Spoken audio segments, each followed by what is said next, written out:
여러분 안녕하십니까? 반갑습니다. 네, 오늘은 구약 성경 선지자 에스겔에 대한 그러한 말씀을 잠깐 보려고 합니다. 에스겔 선지서는 구약 성경에서 상당히 그 분량이 큰 애언서입니다. 이사야서, 그 다음에 에레미야서 이렇게 있고 그 다음에 에스겔서 이렇게 나와 있는데 선지자 에스겔은 이스라엘 백성들이 바벨론에 끌려가서 민족들이 그곳에서 유랑 생활을 할 때에 그곳에 있는 이스라엘 백성들을 위해서 하나님의 기별을 전했던 선지자였습니다. 비록 이스라엘 백성들이 바벨론에게 멸망해서 포로까지, 그 노예 생활은 아니지만 유랑민의 생활을 살고 있을지라도 그들에게는 하나님이 주신 약속이 있었습니다. 하나님께서는 이 예루살렘을 중심으로 한 이스라엘 백성들이 너무도 깊이 타락했기 때문에 그들을 멸망시켜서 70년의 기간을 이제 약속하시고 70년 후에는 그들이 다시 예루살렘에 돌아와서 국가를 건설할 수 있게 하겠다고 하는 그러한 약속을 주셨습니다. 그래서 에스겔 선지자는 그 바벨론의 포로로 그 유랑 생활하고 있는 이스라엘 백성들에게 하나님의 기별을 전했고, 그래서 그들이 이제 미래의 그 이스라엘 국가를 위해서 준비할 수 있도록 그렇게 하셨습니다. 그런데 에스겔 선지자가 이 바벨론에서 활동할 때는 아직은 예루살렘이 다 멸망한 때는 아니었습니다.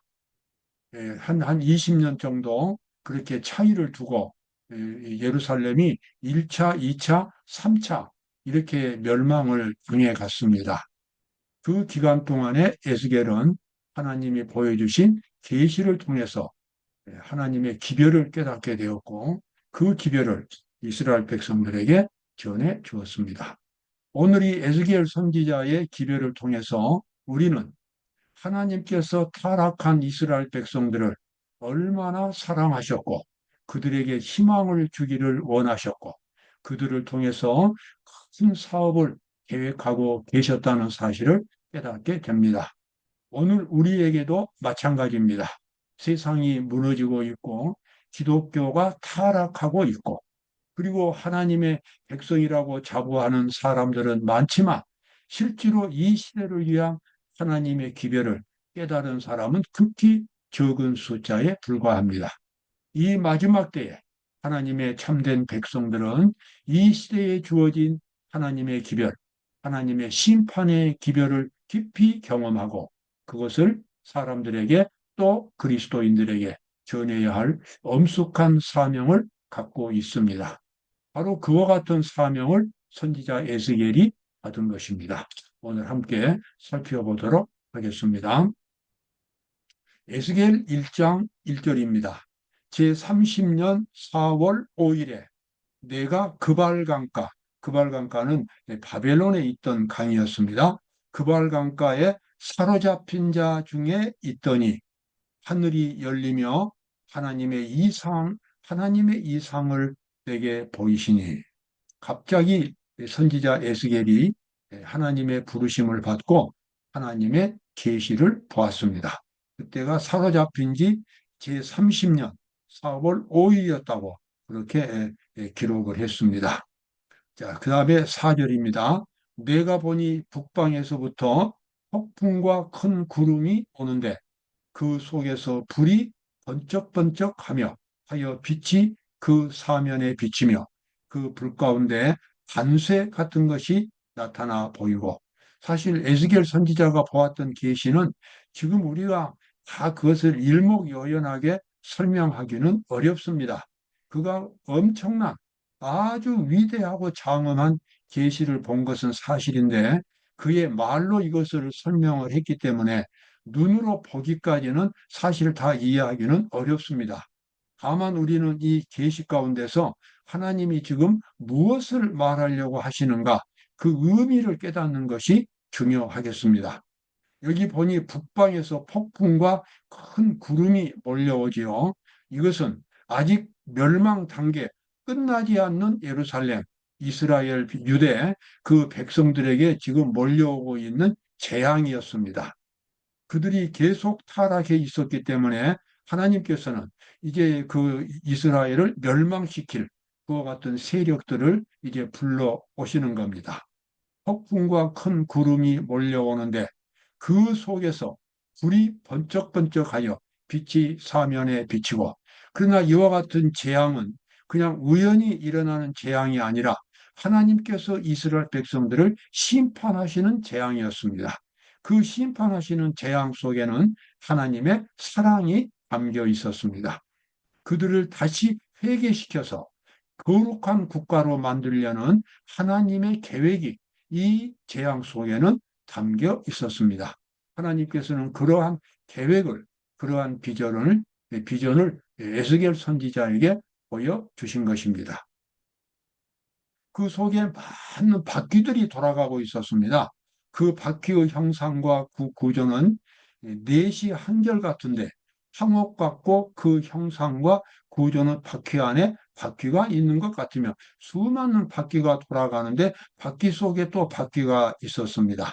이것은 무엇을 의미하겠습니까? 비록 겉으로 보기에는 재앙이, 멸망이 이스라엘 백성들에게 찾아오지만 하나님께서는 매우 치밀하게 하나님의 백성들을 인도하시고 그들을 구원하시기 위하여 천사들을 동원하여 모든 일을 다 하시는, 질서정연하게 하나님의 사업을 추진하시는 그와 같은 모습을 우리가 여기서 배울 수 있습니다.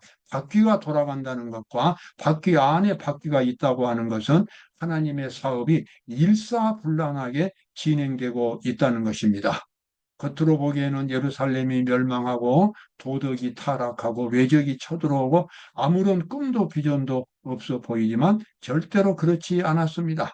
그런 재앙 속에는 하나님의 목적이 있었고, 하나님이 그 심령이 가난한 사람들을 구원하시는 구원의 섭리가 활동하고 있었고, 그래서 매우 질서정연하게 하나님의 사업은 진행되고 있다는 사실을 하나님께서는 에스겔 선지자에게 보여주신 것입니다. 여러분, 지금도 마찬가지입니다.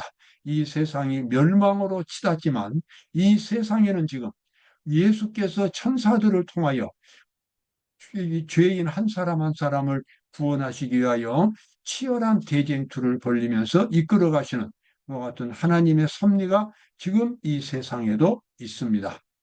바퀴와 같은 복잡한 것들이 그룹 날개 아래 있는 손의 지도를 받는 것. 여기서 그룹은 천사들입니다.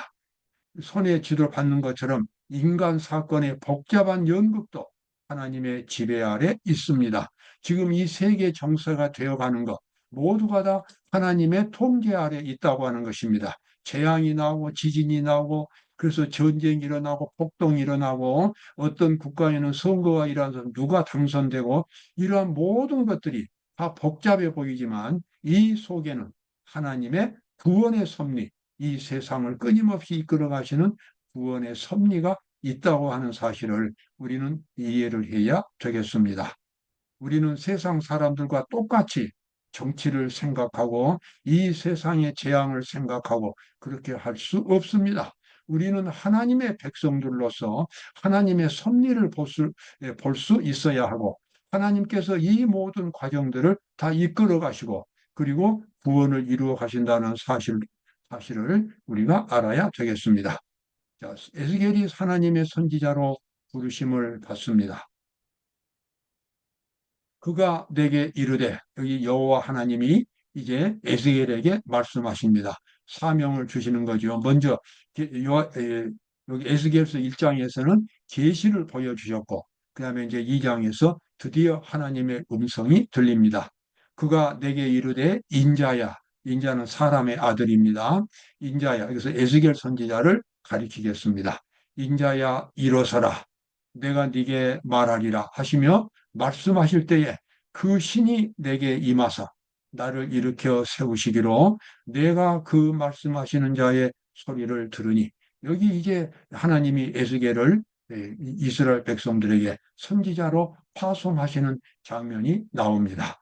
여기 있는 이 이스라엘 백성들은 예루살렘이 아니라 바벨론에 있는 이스라엘 백성들이 되겠습니다. 그 사람들에게 하나님께서 에스겔 선지자를 통해서 하나님의 기별을 이제 보내시겠다고 하는 것입니다. 인자야 너는 일어서라. 내가 네게 말하리라. 아주 엄숙한 그러한 장면입니다. 내게 이르시되 인자야 내가 너를 이스라엘 자손 그 패역한 백성, 패역했다 그 말은 타락했다 그 말입니다.